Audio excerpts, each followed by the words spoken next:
I think we have a new house. We're in the sort of the final stages. Looks like we've secured it, which is very exciting.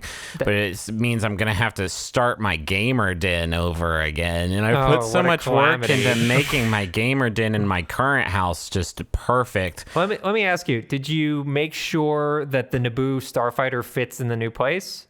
The reason we got the new house is so we could have a space for the Naboo Starfighter that is going to go in my gamer den alongside my, the usual stuff, 2 dartboards, controller koozies. In terms of I know some people like pre-faded jeans versus you kind of stressing them over time. I made sure that it had been gamed in before, and so I need it does that already energy. have the Dorito powder on all of the walls. That's actually the color palette that we've chosen is Cooler Ranch. Cool Ranch. That's great for. It's supposed to help you sleep. Yes, I mean, I'm not going to be doing much sleeping in there. Mostly just gaming with my best friends Sonic the Hedgehog and Master the Chief.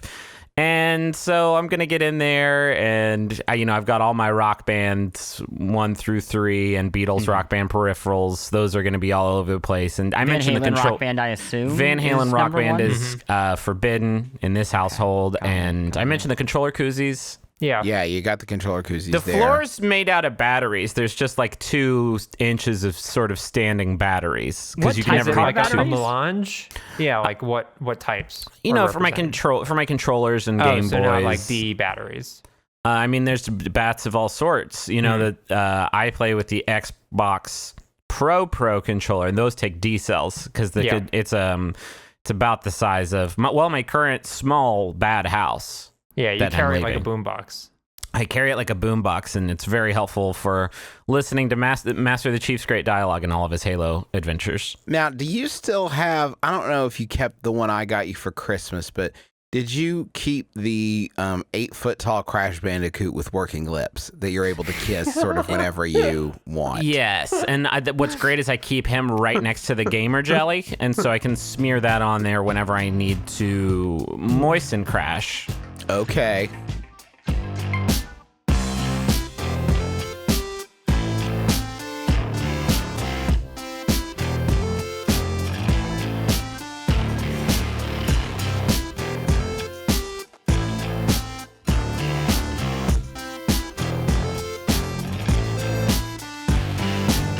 My name is Justin McElroy, and I know the best games of the month. My name is Griffin McElroy, and I know the best games of a month and a half. We're very late.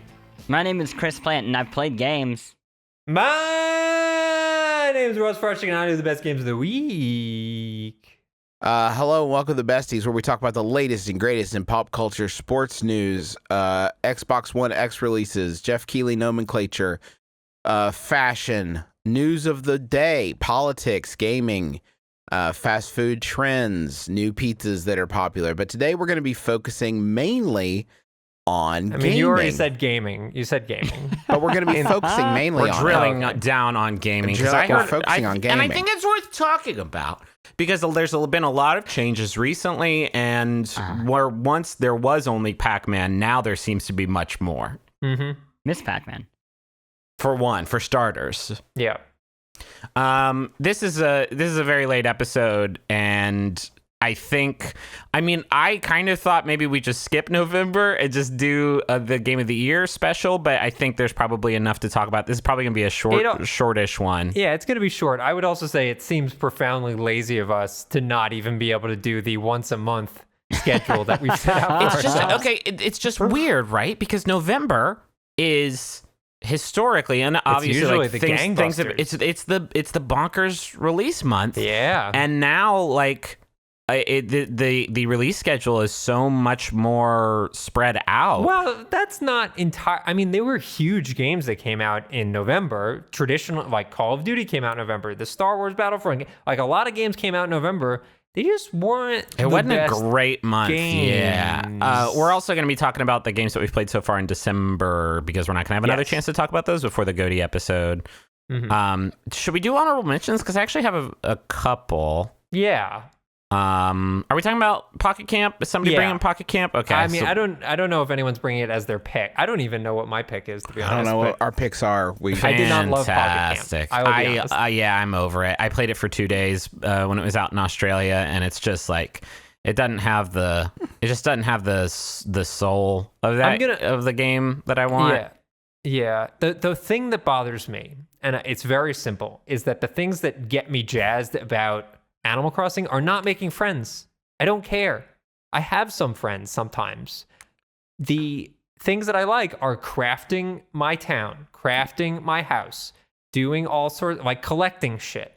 Yeah. Not just doing chores over and over to grind for like levels. Neutered. The timers are really bad, like really. I didn't even find the timers to be a problem, to be honest. I just didn't care to wait. Like it's not so much the timers. It's how quickly the timers and the resources. So if you haven't played it, basically you are trying to attract different villagers to your camp, and the way that you do that is by crafting furniture that they want in the camp. And so there's a little checklist that says like, if you want to get this bear to your camp, here are the things you have to make.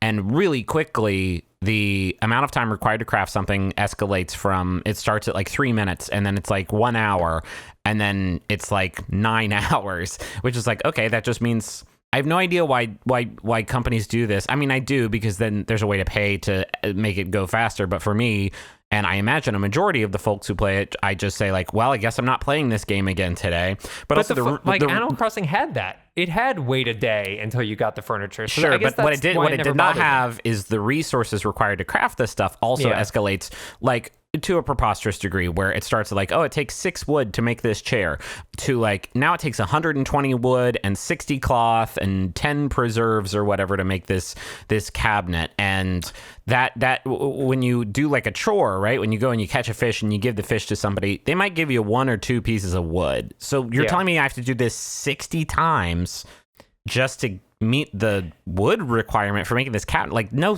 fucking thanks. It's not fun. Yeah, the main thing that is like where you could sort of express some creativity with the design of your camp, I feel like is completely neutered by the fact that you have to have certain items in your camp to lure in certain animals. It like there's literally a button to like throw all the shit you just made to attract somebody there, and then okay, press another button to make it all go away. It's like it's completely pointless, and it robs you of like, how about this? I have a cool camp that I made, and they either like it or they don't. Like it removes the no, especially since it takes so much time and so many resources to make something.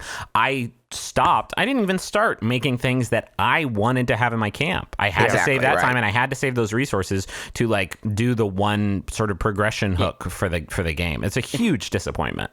It feels like they took Happy Home Designer, which I don't really like, but was a better drilled game. Down on the worst parts of that. Like Happy Home Designer, at least, like you went into the house, somebody else's house, and you designed it for them. Anyway, I don't want to like bury ourselves in this game that I don't think is that good, but I do want to, if you don't mind, share Yoko Taro, the creator of Nier Automata, had something to say about it. Do you mind if I share that? Yes. Go for it. This is from he talked about it on Gama Sutra, and this is near the end of his kind of rant. He says, I want to say something about the unreasonable shopping.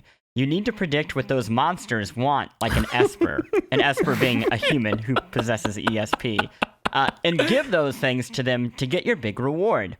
What is this a metaphor for? Why do you have to collect things that are right next to the monsters to make them happy, like a slave? I guess this represents the divisions between people in class society.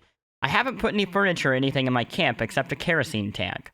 I started this game to get revenge on that raccoon, but now I have a different purpose. I'll enjoy playing this game until I burn that dark forest down. Damn, Yoko Taro. Speaking of, I finally finished Nier Automata 2 times, and that's a good game. We shouldn't start talking about it again. No, we should not. But we did get our Nier Automata in for this week, so we're good. Yes, there it is. Box. I've been playing Zelda again, Breath of the Wild, because the new DLC just came out. Hell yeah! Maybe I want to bring that. That'll be my pick. Well, I thought about that, but I haven't even gotten to the DLC yet because I decided to start over and try playing on Master Mode. That's a big mistake. Oh no, I fucking think it's great. I think it's so much fun. Yeah, you like it? Yeah, you're so weak and so vulnerable, and basically like it scales up enemies like one class, right? So instead of starting out against these like weak whatever they're called, bokoblins. They're like mid-range bokoblins, like that you're starting out against. So they'll kill you in one shot, and it really forces you to use like all of the cool shit that is in the game that we all talk about. Like when we talk about how cool this game is, that you can do all this stuff. You can push a rock down a cliff and kill somebody, or set the grass on fire and kill people that way. And it forces you to use cooking like a lot, just so you can sort of stay on par with these people, instead of just like running up and hitting them with a weapon until the weapon breaks, and then you take their weapon and hit them with that. Like it really requires you to enjoy all of these different systems that are built into the game in a way that is not just like a fun thing to do when you're stunting, but like a necessary thing to do to survive. God, what a fucking great game. Oh, it's tremendous. Should we just decide the game of the year right now? What else? I feel like we've been playing a lot of stuff. Justin got me on Solitairica. Let me talk about Call of Duty real quick. All right. Quick. Now wait, okay. Can we do this? Like, we don't know what our games of the month are going to be. Maybe we just maybe we just have an hour-long freewheeling discussion, because I don't think anything that we're going to talk about here is going to be a contender in the GOTY list. Yeah, so let's just fine. I'm fine with just talking about shit for an hour. Yeah, shooting the shit. Call of Duty. I don't know what they need to do. I'm not going to go in depth because I've already spoken and written at length about the Call of Duty game World War II and why it doesn't really work. But I guess the question I sort of want to present is like, can Call of Duty essentially start from scratch and reimagine what it is? And is that PUBG? Like, is it that dramatic a change? You know what it'd be for me? A Call of Duty game that is only multiplayer, no single player, that is just about having like progression hooks and lots of different ways to play online, because like, but isn't that multiplayer? Like, that's the multiplayer portion of all Call of Duty games. I guess so. I just know that if I like really drill down into it, then next year there's just going to be a new one. And the idea of that, and that's why I've been like a Destiny player for as long as I have, because it has that feeling of like the progress that I make here matters, and that's not really. I haven't felt that to be true. Perma Call of Duty is the only reason I would play Call of Duty, knowing that it's an annual event, is if it was like the only shooter that I and everybody I knew was playing, which is I don't think with the like landscape of games being what they are now, like that's never going to be true ever again, basically. So but if there was like something that was as like necessary as PUBG is, and necessary as Destiny was when it first came out, like I think I would still enjoy playing COD.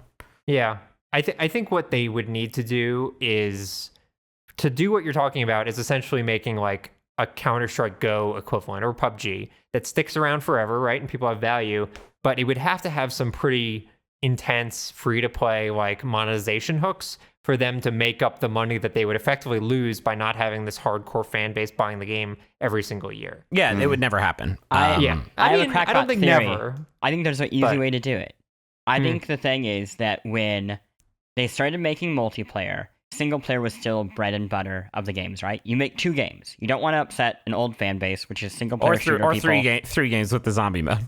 If you want to sure. But what I mean is like you make a thing that keeps a certain fan base, and then eventually like that thing just dies off entirely, and then you move to the next thing, and then you can take risks on something else. So like finally just cut single player, have multiplayer be the new bread and butter, because it's been that for a long time, and then use all the resources that you would do with the single player mode on whatever your PUBG thing is. Yeah, make cool new types of mode. Like don't do a standalone zombie mode. Give me like a terrorist hunt style cooperative mode that uses the same multiplayer character that I have in. I mean, at this point, I'm describing Destiny, I feel like, a little bit, but like I really do think I could get into that, but it's.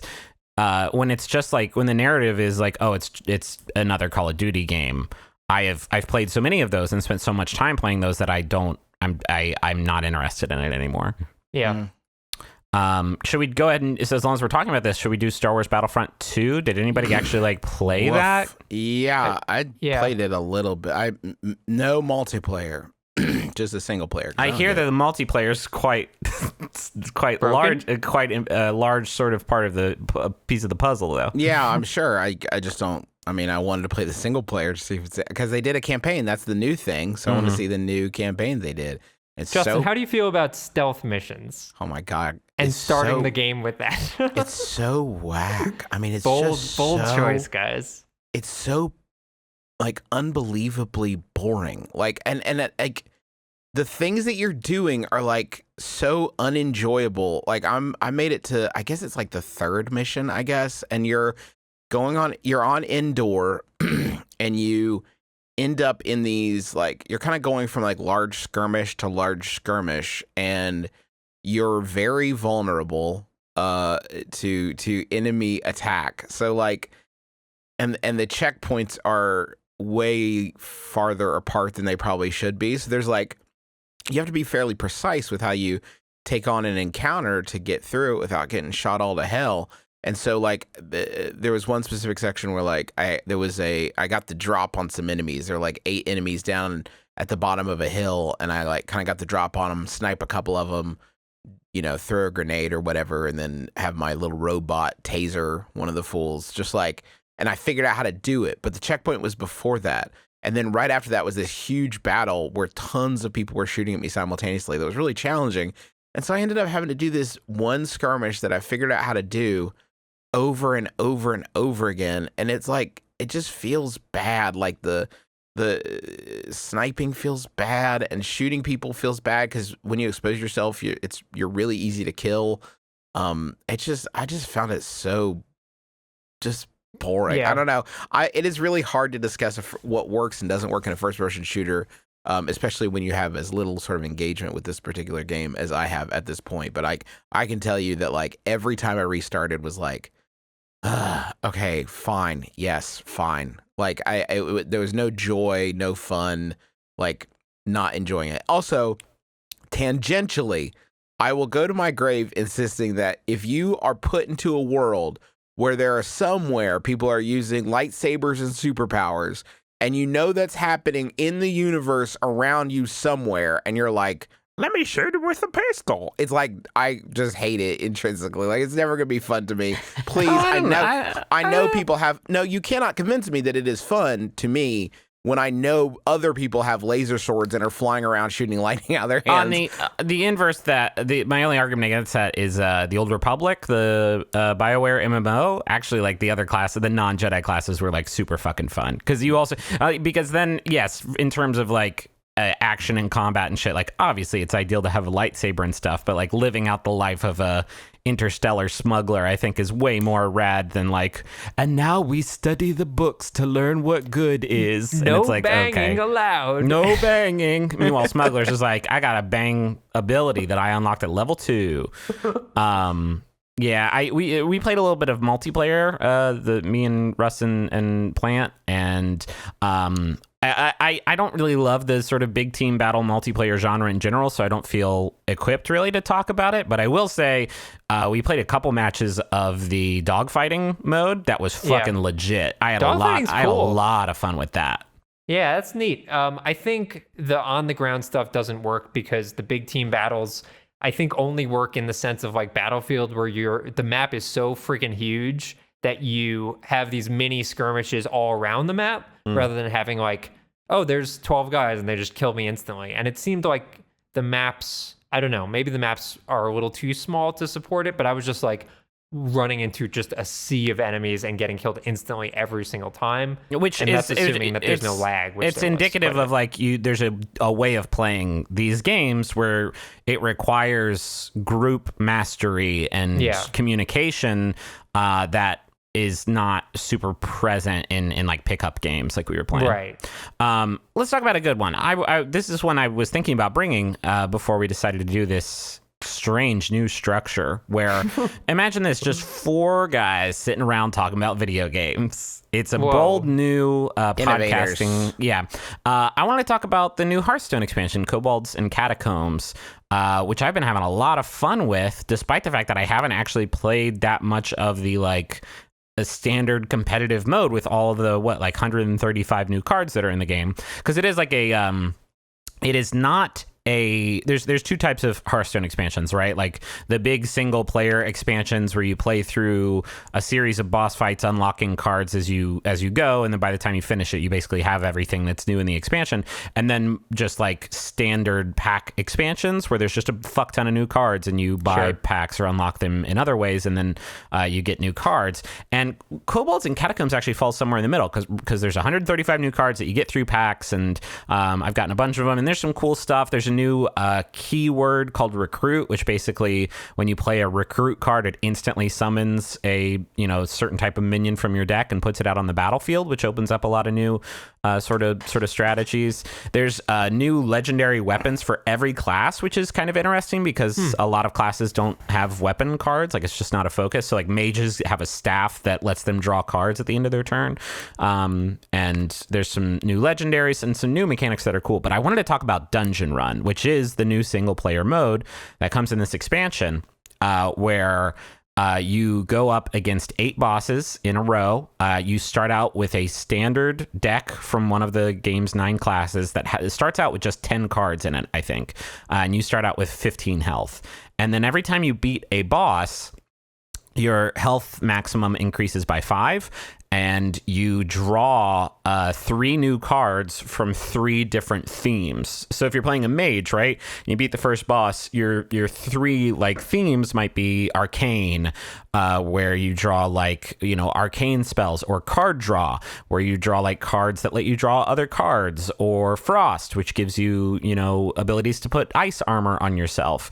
And you add those 3 cards to your deck of 10, and now you get 13. And then also, I think at 4 different points throughout the run, you will draw these special treasure cards that transform the game kind of completely. So there's one that makes it so that, and they're passive. You don't play them. Some of them are passive. So you don't have to play them. They're just always active. So there's one that makes your battle cries trigger twice. So you build your whole deck around that. There's one that gives you a permanent +3 to all of the damage done by your spells, which is just like, okay, now whenever I'm drafting, I just have to pick up like these heavy hitting spells, because now like I can get this huge advantage by taking advantage of these treasure cards that I've drawn. And you really do have to be very, very specific about how you build the deck as you go through the dungeon, because the bosses are super unfair, like really extreme. A lot of people talk about how it's very easy, and I think that's kind of bullshit because I played it a lot and I haven't beaten it yet. And a lot of it is like waiting for the stars to align and hoping that you get good cards that you can choose from that align with the strategies you're building around your treasures. But it's really, really difficult.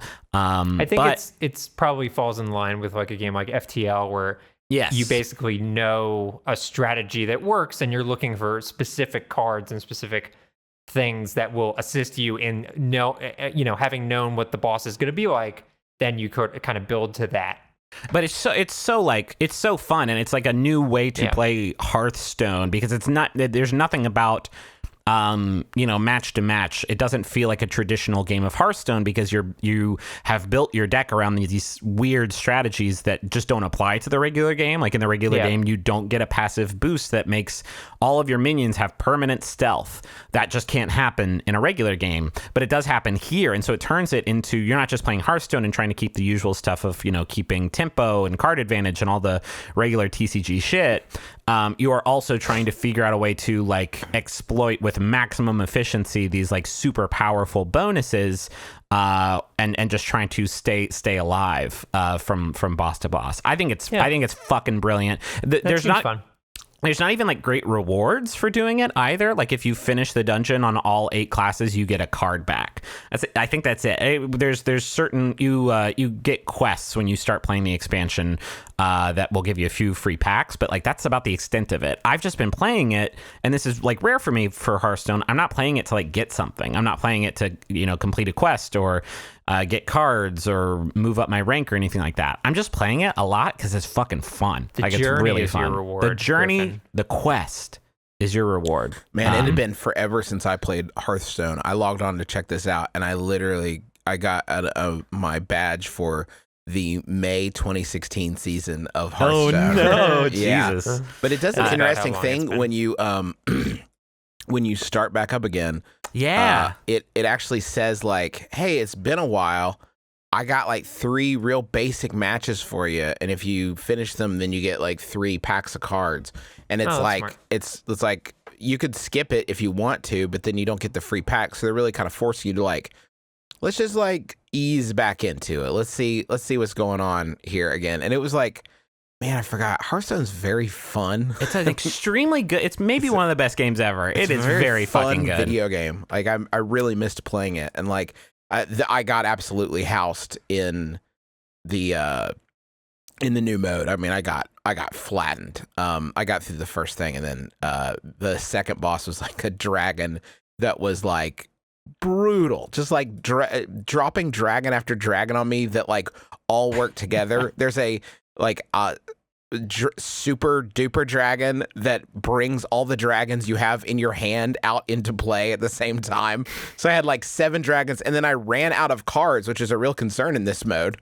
Yeah, I ran out of cards and it was absolutely over with. So it was very fun though. I really missed playing Hearthstone, so it was cool. Yeah, I hadn't played in a very long time when I got back into it. I'd missed a couple expansions, and it always astonishes me because I've taken breaks from Hearthstone before. Like, I feel like it's a really easy game to get back on board, because the meta is never like so complicated. There's like a few strategies that people are using to like hit top rank.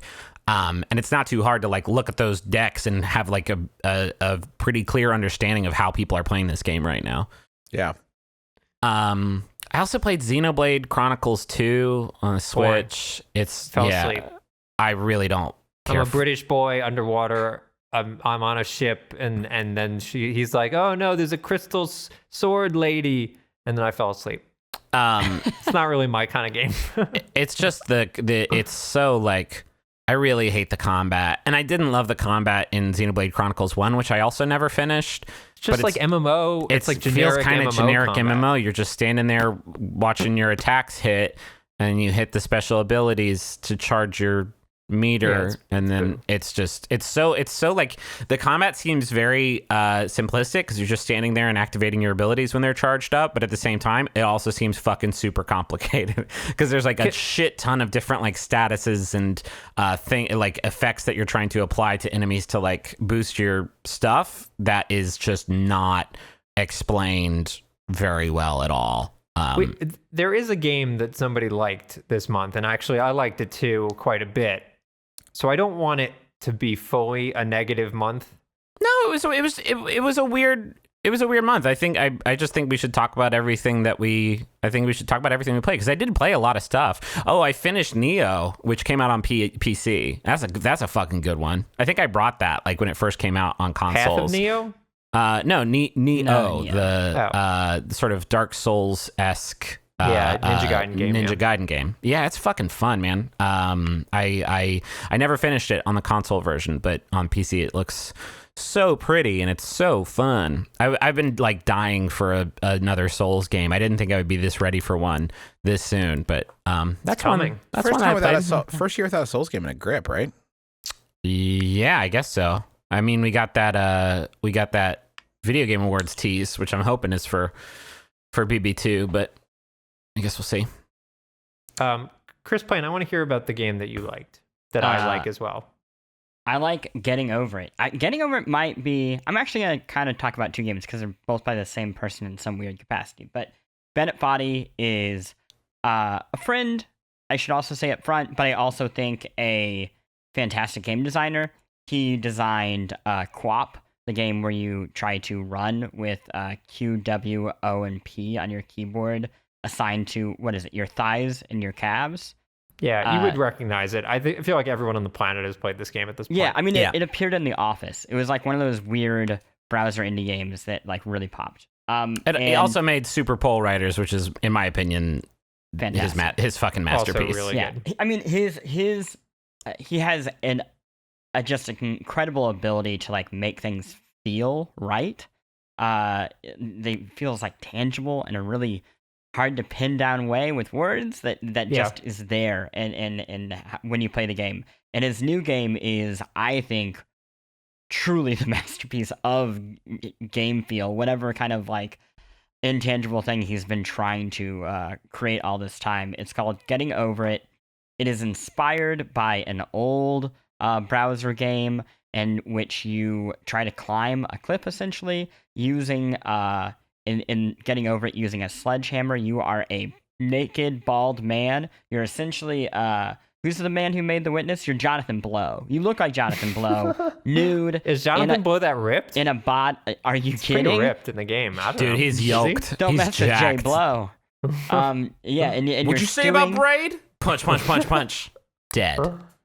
You're stewing in juices. I don't know. I assume maybe like a lot of body sweat inside of a giant black cauldron, and you use your sledgehammer to climb up a mountain.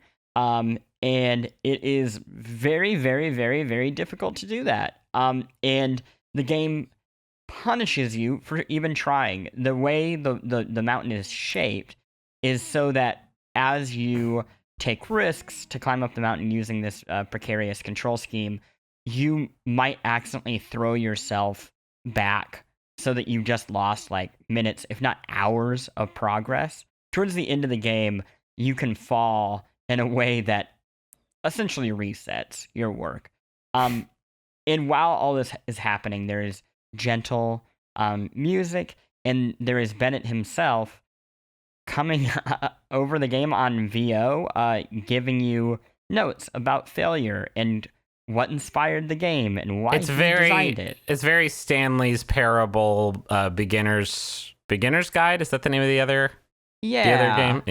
Yeah, I mean, it is in that, like, it's a designer talking about design. What I like about it, maybe in a different way than those things, is it leaves a lot of room for the player. Like, it doesn't feel like it's preaching to you about game design. It doesn't feel like it is proud of its braininess.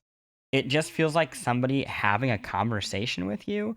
And it feels like this weird opportunity that I feel like we maybe get to have a bit, but most people don't, to play a game with the person who created it, and for it to feel like they're kind of encouraging you through it, and providing insight into like what it is you're actually seeing. I just think it is a deeply warm, genuine game that should make you furious, but it somehow never really does. And it's also like one of the most, I mean, we've talked about how much of a game designer's game it is. It's probably one of the most game designer's games that's also going to be like monumentally successful. Yeah, it does not happen very often. Yeah, and that's because even if you take the words away, I mean, the game has become a huge, huge, huge hit in South Korea. South Korean streamers love this game. It's also going to be at every Games Done Quick throughout the end of time, I'm hoping. Yeah, 100%. For sure. So yeah, I don't know. It's just so nice to play a game that feels so warm and so caring and so genuine. I also wanted to say, for me, like, I love Bennett's games overall. I think they're a lot of fun. But for a lot of them, Super Pole Riders is one of them. Co-op is certainly one of them. For a lot of them, I oftentimes feel like I'm playing, and when something happens that works out in my favor or against me, I don't 100% know why it is. And maybe that's because the control schemes are like so out there that they're kind of removed from my direct inputs somewhat, even though they're not. I just can't like grok like, oh, X means Y in a lot of those games. In this game, you can actually watch. So Plante and I streamed this game probably 2 months ago. And you can watch as I sort of vocalize my thought process of like what I'm going to do next to like make the next jump or make the next ledge drop. And the game is so precise in its movements and so accurate to like what ends up happening after you do those movements that it doesn't feel random. It feels entirely like on the player to succeed, and is way more complex than, say, like, you know, a platformer that is totally on the player to succeed. Like, the number of variables that are introduced based on all this physics engine that he's made, is infinite. Yeah, I also want to talk about. Oh, sorry. Do you have a thing, Juice? I think a lot about the importance of feeling the hand of the creator when you're playing a game. That you want to. This idea that if you're going to be playing something, especially something that's really challenging, you want to know that the creator has been there. Like they have seen you go through this circumstance and you're not abandoned. In bad games, I think it's one of the first things that you lose. It's one of the best ways I know of to get a sense of like something that's going to be a bad game. If you find yourself in a scenario where you don't feel like the creator ever intended you to be in, or they didn't think through you experiencing this. And it's really interesting what he's done with the narration basically is like, he lets you know, like, yes, I have foreseen the situation that you find yourself in. This is not, I know, I'm specifically referencing what you are going through. Like, I understand what you're going through, and it makes it a lot more palatable, and it makes you like you want to experience it because it's like he has seen this happen. Like, you know, you're in a curated experience, even though it can feel very, very frustrating and very sort of like flippant towards your time. Yeah, I think that's a really great point. I want to talk about one other game that Bennett contributed to, but I won't explain in any capacity how or why, because I think it would be a big spoiler. But did y'all play Universal Paperclips this year? No. I've not even heard of it. Oh my gosh. So, no, wait, that's the Paperclip sim, manufacturing sim. Okay. Yeah, did you play it? I played a little bit. I did not know that Bennett Foddy was involved. Oh, you should finish it. So okay, it is the new game from Frank Lance, who was my old boss at NYU Game Center. Again, disclosure. But he made Drop 7 long before he worked at NYU, with a studio that ended up getting acquired by Zynga. And Drop 7, I think, is one of, if not the best puzzle games. Yeah, it is fantastic. Universal Paperclips is it is a clicker game, like so many things, clicky clicker. Is it mobile or on Treasure Box? It is PC? Mobile. I would recommend you play it on a PC browser. I won't say why. I just think you should. And it is about making paperclips. And it is about everything else. I am going to, I swear, not spoil anything, because I think this is very much a game that you should experience on your own. The one thing that I will say that I think is pretty evident early on is if you played Cow Clicker from Ian Bogost, if that was taking the idea of like, what does it mean to like waste your time on nothing, Universal Paperclips flips that, and this is actually how the world works. What does it mean to pursue larger and larger numbers, and for things to, by having more numbers, to make it easier to continue making even more on that and make multiples? Basically, like, what is the end game of capitalism, the video game? All starting with the idea of making paperclips. It is really, really, really good. You can have it on in the background and complete it in probably 2 or 3 days.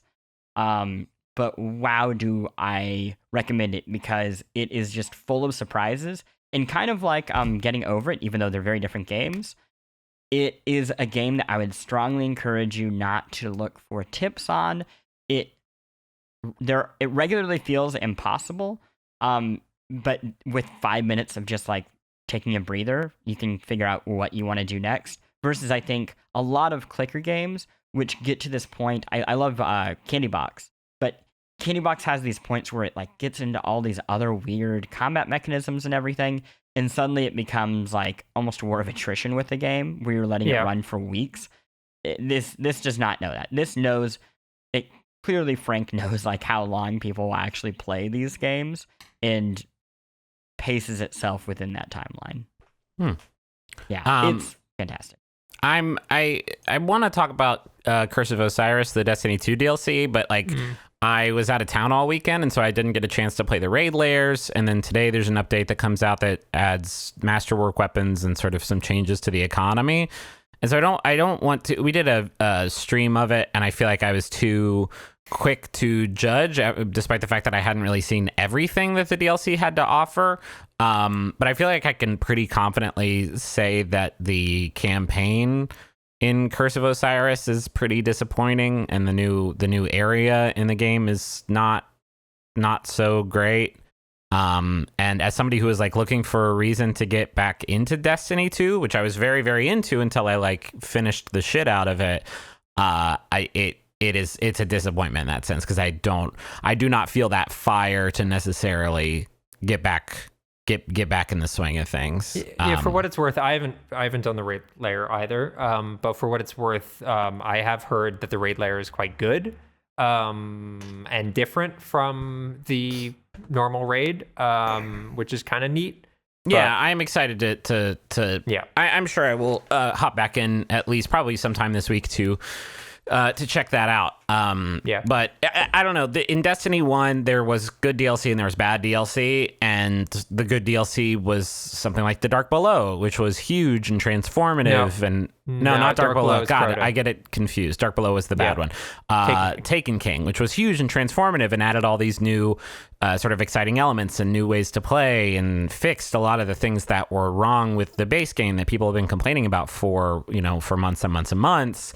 And then there was bad DLC like The Dark Below, which did add a new raid, which was fine, but mostly had just like a really bad campaign and a really shitty economy. And I feel like Curse of Osiris falls somewhere in between where it just...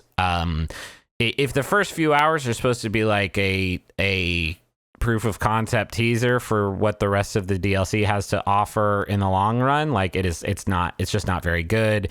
It requires you to, there's some repetition of going back and playing other older missions. Well, not the missions exactly, but like run through this area and shoot some guys. And you've been in this area a bunch before. One mission is just like one of the strikes from the game that you just sprint through for the most part. And a lot of it takes place in this new environment called the Infinite Forest, which is on the new planet, which is just this pretty uninspired, randomized gauntlet of enemies on these platforms that just sort of materialize in random orders. And it's not very fun to go through the Infinite Forest, and you have to do it like 3 times just in playing the campaign. And each time it was just kind of a drag. But I feel like I need to play a little bit more of the Destiny, like the whole game is the shit you do past hour 20, past hour 30. And I haven't really hit that point in Curse of Osiris yet. But yeah, I'm going to shut up now. I do want to mention, just by nature of we're just mentioning games that we played this month. This month it feels like a lot more indie games are coming out on Switch. Games that came out earlier this year on Steam are hitting Switch now. One example is End Is Nigh, which is a Steam platformer that I really like. Oh, is that on Switch? Just came out on Switch, or it might be out like this week, one of those two. Hammerwatch is a game I played like 2 years ago on Steam, which was like this really retro top-down hack and slash RPG with like gauntlet elements to it. That I really liked, and that's coming out on Switch. There's like a cool stealth game that's coming out this week. Enter the Gungeon is coming out. Holy shit! That's dope. Fucking crazy. I just like I can't put it down. Like my Switch routinely runs out of batteries when I'm on the couch, just because I can't. It's like the only thing that I'm playing games on when I have free time, and it just is so lovely to see. It like everything that I loved about the Vita, but now all these games run great. And you have this nice big screen. See, I don't know. I what? On that note, I picked up the Sexy Brutale to play on the plane because we went to Seattle last weekend for a convention, and it has some pretty bad performance issues that are a huge drag. Like I kind of stopped playing it and started playing something else on the plane because. Like sometimes you just like walk into a room and the game would just freeze up for a couple seconds while it figured out what to do.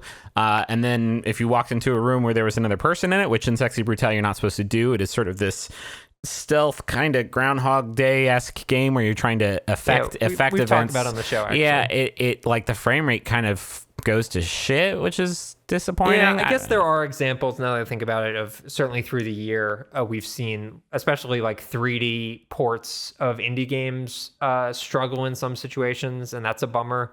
I stopped playing, and I don't know if they fixed this, but I stopped playing Overcooked for kind of the same reason, in that like it has gotten better. Okay, that's what I have heard. I have not returned to it since then.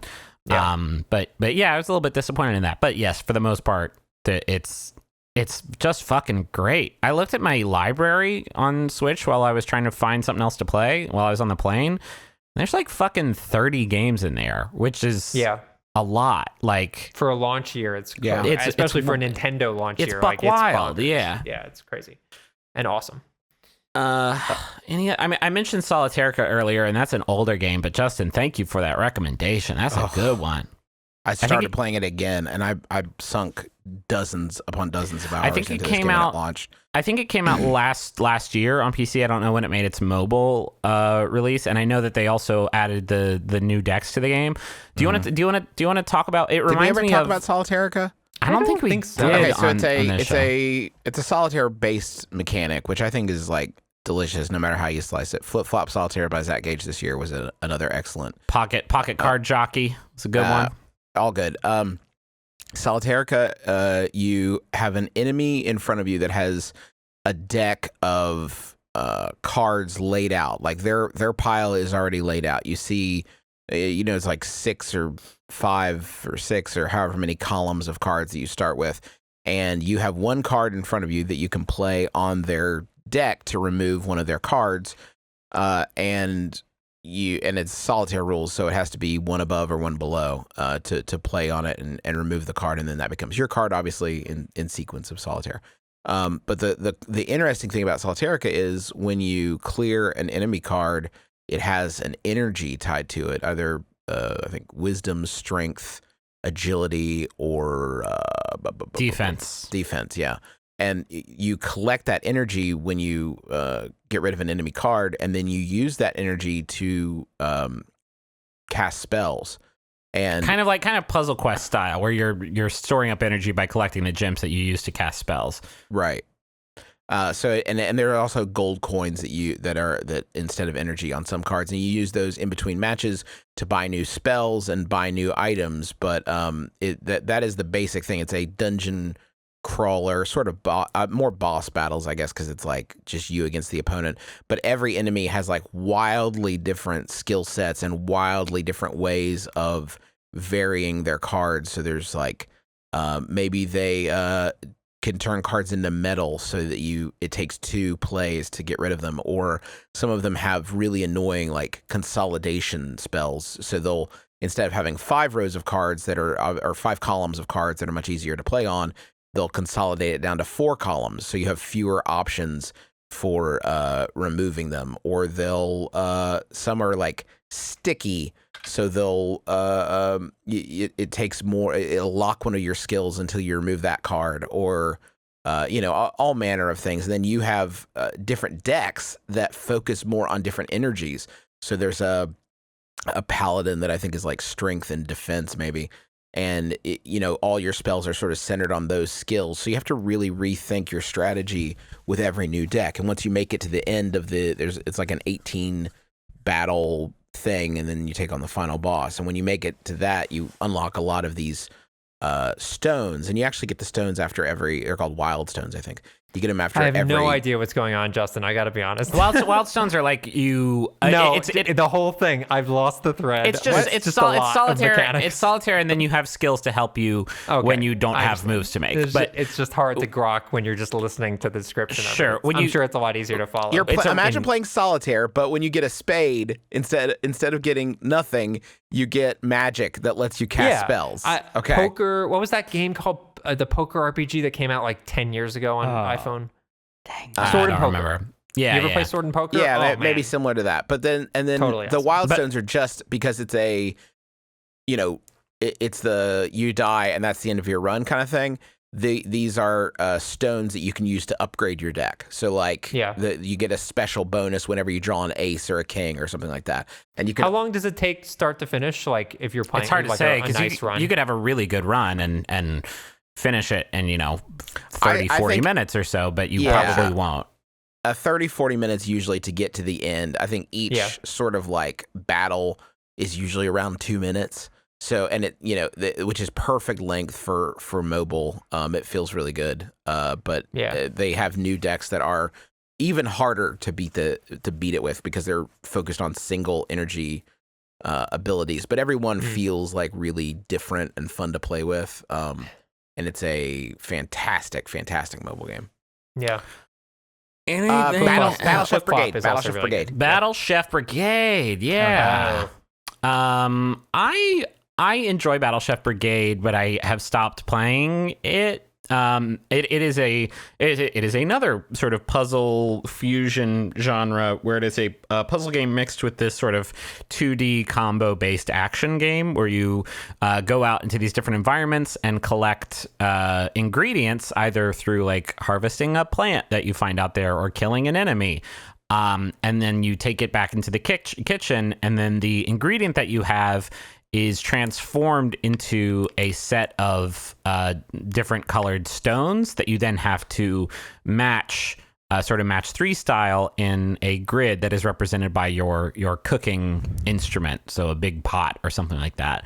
And it's not a match 3 in that you like swap the places of gems to form rows or whatever. It is a sort of weird new type of match 3 where you rotate a square of gems. I feel like I've played a match 3 that also did that, but maybe. Yeah, it's a little weird. And you do that, and there's sort of an Iron Chef style modifier on each match where the judges want certain types of ingredients. That is the first thing that you have to put in the dish and sort of base the dish around. And they want certain colors of energy to be like the main focus of the dish. And then you receive points based on how well you adhere to those different rules. And I think it's a really clever game, and there's some good writing and good character stuff going on in the game. If I'm being just honest, I don't love the square rotation match 3. Like it sounds like such a simple complaint, but it is like, you know, the main way that you interact with the cooking part of the game. It just never connected with me. The rotating a square of gems to make sets of 3 just doesn't feel like it's. I can look at a board of Bejeweled, right, or dungeon. What's the card dungeon? There's a bunch of these different like puzzle dungeon type games where you draw lines like a puzzle Dungeon Raid, right, where you're like drawing lines through sets of energy to make big combos. I can see like that type of puzzle game and understand how to make a move while setting myself up for the next move, and I just can't do, like, I don't know the language of this enough for that to ever have really clicked for me. And so I kind of fell off. Yeah, I didn't play it very much at all, but it didn't really click for me. I think the art style kind of put me off. It for whatever reason. I'm sure some people really love it, but for me, I didn't like. I'll say I like it a lot. Maybe it was because like the minimalist animations were like, there's just like the running animation is like very simplistic. I don't know what it is. And the combat, I'm not really into these sorts of like combo heavy combat games. And then the puzzle stuff didn't really work for me either. I know a lot of people have loved this game. It really, this seems like a very much you're based on your preference. You may 100%. Get really into this game because I think it's a really well made game. It's just I don't know. There's just some decisions that were made that I don't really. I don't know. I just really don't. It just didn't click with me for whatever reason. Sometimes that just happens. I also played Pokemon Ultra Sun some this month, and I don't really have much to say except that like I didn't play very much of it because they holy shit did not change very much at all from Pokemon Sun. From what I understand, like a lot of the big changes come very late in the game, and I just do not have it in me to play another 30 hours of the same Pokemon game that I already played to get to the new stuff. And it seems, I don't know, this idea of the expansion of a Pokemon generation is, it happens every single time. Pokemon Yellow, Pokemon Crystal, Emerald, all those games, Platinum. But it's just, this one seems like they have reached new depths of not changing a lot of stuff. It happened just a year after, and which is not an uncommon schedule for Pokemon. It's just like I expected a little bit more of a reason to stick with it. They've streamlined the beginning of the game, which in regular old Sun and Moon was like painfully slow. They've sped it up a bit, which is nice, but it's still, I just couldn't shake the feeling that I was just playing the same game that I played last year, that I just didn't really feel like it was time to get back into it again. Yeah. Should we pick a game? I think we could pick a game of the month. Maybe. I'm trying to think if there's anything else. Since this is our last episode before the GOTY, does anybody have like any games this year that we did not talk about that maybe you're super late on it and it came out in like April or whatever, but now is sort of our last time to get into those conversations, I feel like. Have we talked about Nier Automata at all? I've heard that one. Yeah, I think we should probably dig into that one. So it's made by Yoko Taro.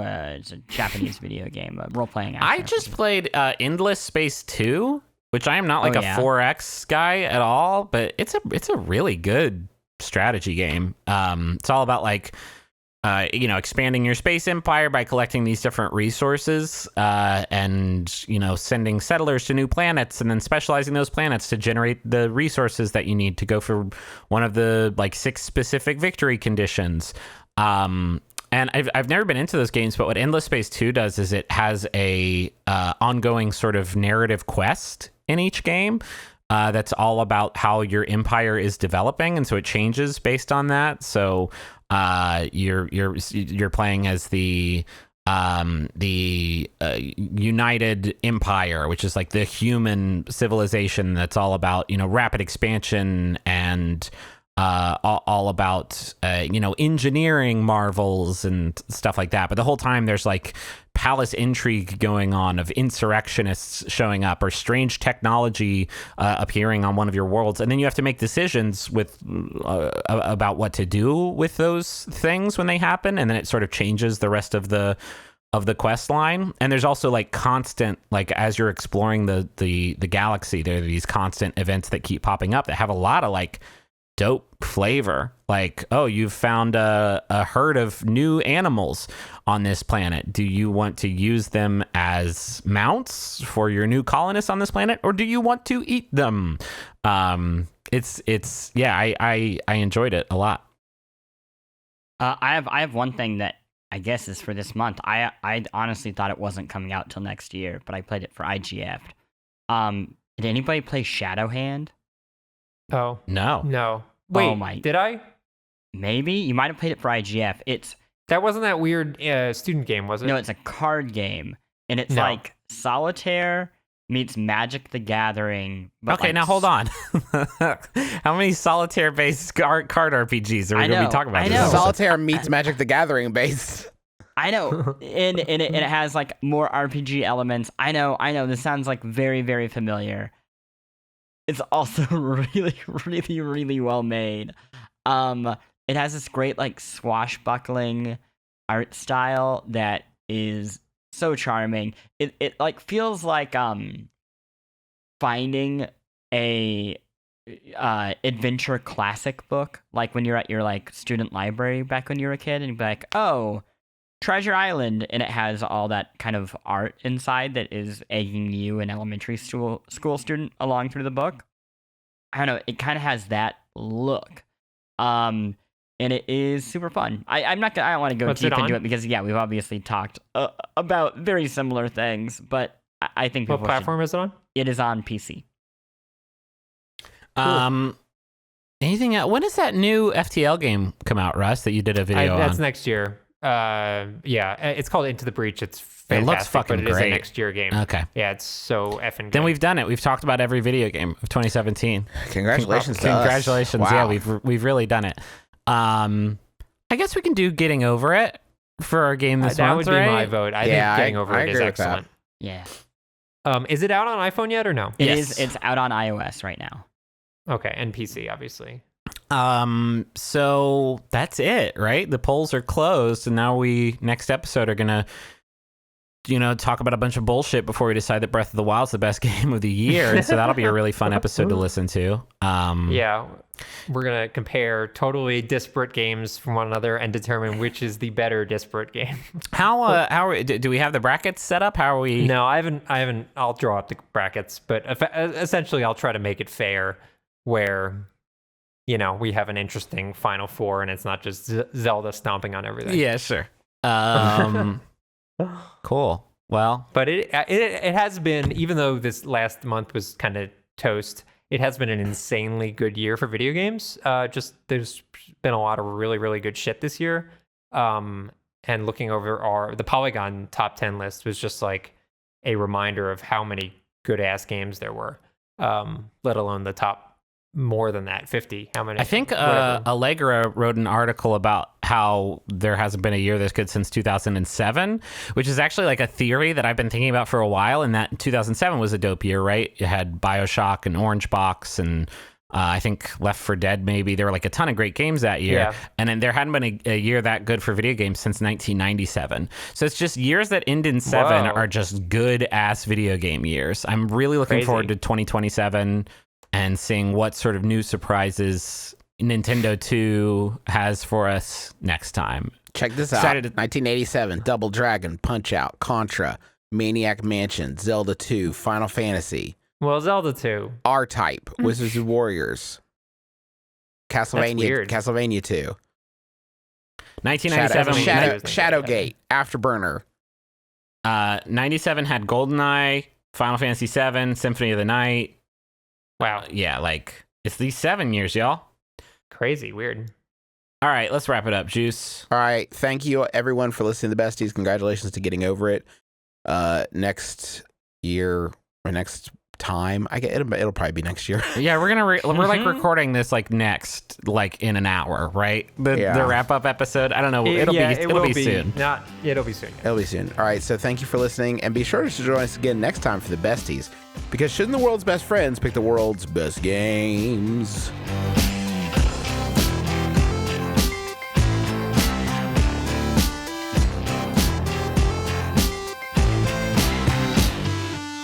Besties!